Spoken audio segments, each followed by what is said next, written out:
এজন্য আল্লাহ ডেকে বললেন, খবরদার, বাবা মারে বৃদ্ধাশ্রমে রেখে এসো না। তোমাদের জ্বালা যন্ত্রণা বাবা মা সহ্য করেছে, তোমারে ঘর থেকে বের করে দেয় নাই, এতিমখানায় রেখে আসে নাই।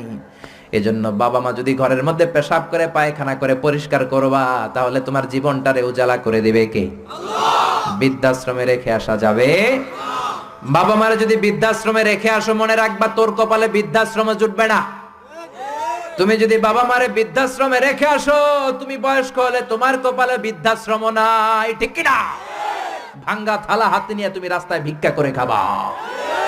এজন্য আল্লাহ বললেন, ইহসানের প্রথম ব্যাখ্যা, ইম্মা ইয়াবলুগান্না ইনদাকাল কিবারা আহাদুহুমা আও কিলাহুমা ফালা তাকুল লাহুমা উফ। বাবা মা যখন বার্ধক্যে উপনীত হয়, তাদের কোনো কাজে নাক ছিটকাবা না, উফ শব্দটাও করবা না, উহ আহ এটাও বলা যাবে না। কথাটা কার?